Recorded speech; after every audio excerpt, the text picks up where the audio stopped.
सो hi everyone, स्वागत है आपका इस सीआई में। तो आज का जो हमारा टॉपिक होने वाला है वो होने वाला है how to develop problem solving approach in physics. मतलब जैसा कि आप सबको पता है कि 60 दिन रह गए हैं, 60 से 70 दिन रह गए हैं एमयू बीटेक के हमारे एग्ज़ाम में, और हम लोग का एससीआई का क्रैश कोर्स चल रहा है जिसमें हम लोग इन डेप्थ टॉपिक पढ़ा रहे हैं और कैसे प्रॉब्लम को सॉल्व करते हैं उसकी बातें कर रहे हैं। जैसे आज ग्रेविटेशन की क्लास ले रहे थे और आपको दिखाते हैं कि कैसे फिज़िक्स को मतलब पढ़ना चाहिए।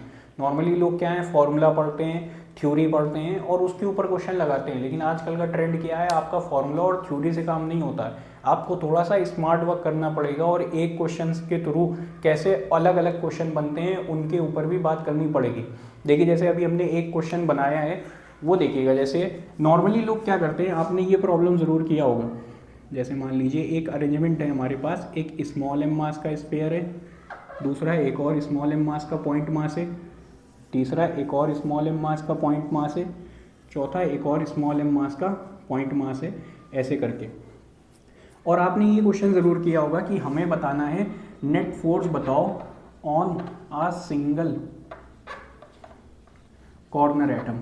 सिंगल कॉर्नर एटम के ऊपर हमें क्या बताना है, बाकी की तीन मासेस की वजह से नेट फोर्स बताना है। मान लिया ये स्क्वायर के अरेंजमेंट है, सबकी लेंथ कितनी है हमारे पास, एल।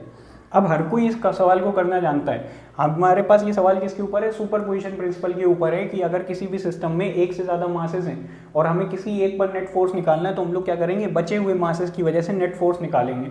हर कोई यहाँ पर फॉर्मूला लगा के यूज़ कर लेगा। अब मैं आपको सिखाता हूँ कि ऐसे सवालों में सिंपल अप्रोच क्या होती है करने की।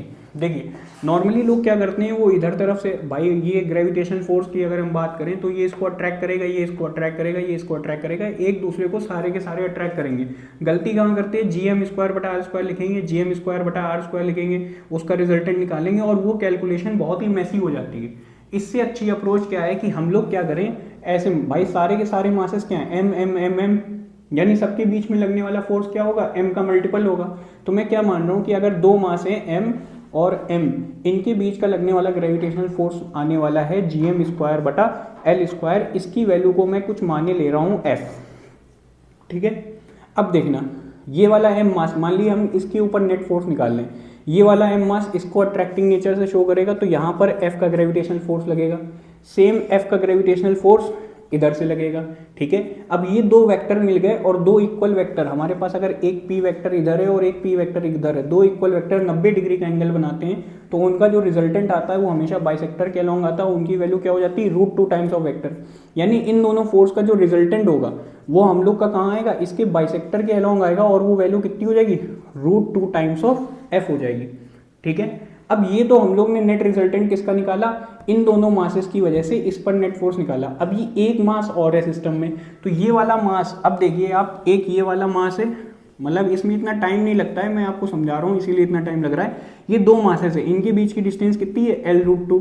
तो इनके बीच का जो ग्रेविटेशनल फोर्स होगा वो क्या होगा, GM स्क्वायर बटा L√2 का होल स्क्वायर। यानी ये वैल्यू हो जाएगी GM स्क्वायर बटा 2L स्क्वायर। अब देखिए GM स्क्वायर बटा L स्क्वायर को हम लोग क्या मान चुके हैं यहाँ पर F। तो यानी यहाँ पर जो फोर्स लगने वाला है ये √2 टाइम्स ऑफ F इन दोनों का रिजल्टेंट है, साथ ही एक एक्स्ट्रा F/2 और ऐड हो जाएगा। तो हमारे पास नेट फोर्स क्या निकल के आ गया, वो निकल के आ गया √2 times of F plus F/2। यानी हम लोग बोल सकते हैं √2 प्लस 1/2 टाइम्स ऑफ F। अब जो भी आपने f की वैल्यू निकाली है उसको यहाँ पर पुट कर दीजिए, तो यहाँ पर हम लोग की कैलकुलेशंस आसान हो जाती हैं बाकायदा। यहाँ पर आप पहले लिखते GM स्क्वायर बटा एल स्क्वायर, यहाँ पर लिखते GM स्क्वायर बटा एल स्क्वायर, फिर उसका रिजल्टेंट निकालते, फिर ऐड करते GM स्क्वायर बटा एल स्क्वायर L√2 का होल स्क्वायर, तो काफ़ी मैसी हो जाती हैं। समझ रहे हैं आप। वेक्टर के सवाल को करने का सिंपल तरीका क्या है कि अगर हमारे पास इलेक्ट्रो में या फिर ग्रेविटेशन में इस टाइप के सवाल आते हैं तो हमेशा एक यूनिट के मास के बीच में लगने वाला ग्रेविटेशनल फोर्स कुछ F मान लो। अब यहाँ 4m दिया होता तो ये कितना फोर्स लगाता, 4F। यहाँ 3m दिया गया था, कितना फोर्स लगाता, 3F।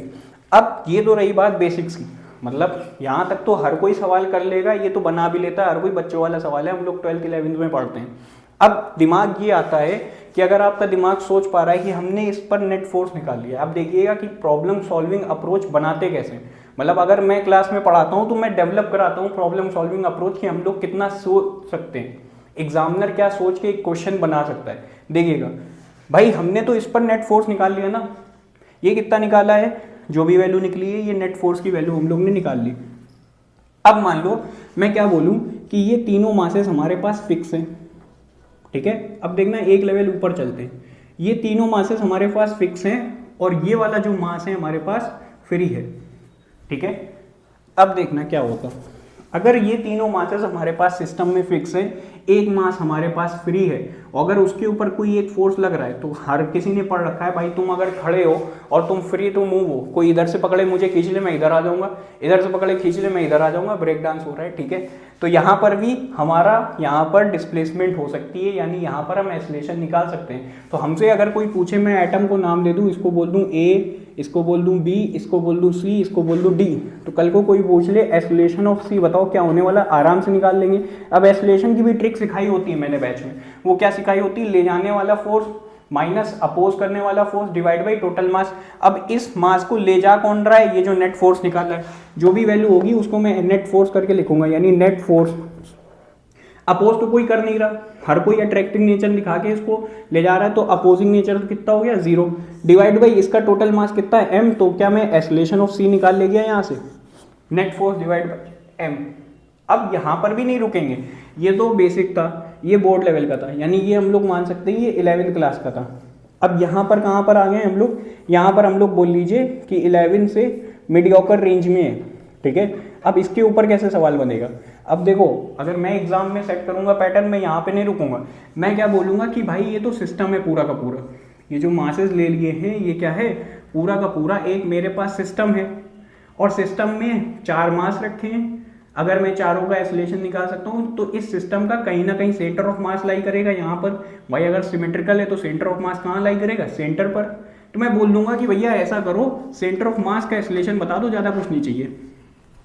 अब जब ये सवाल एग्जाम में आता है बीटेक के, तो लोगों के पता नहीं क्यों दिमाग खराब हो जाता है कि ये कौन सी बात है, acceleration of centre of mass क्यों पूछ लिया है, ये तो ग्रेविटेशन का सवाल है। तो ऐसे ही सवाल पूछे जाते हैं और आपको ऐसे ही डेवलप करनी है स्किल।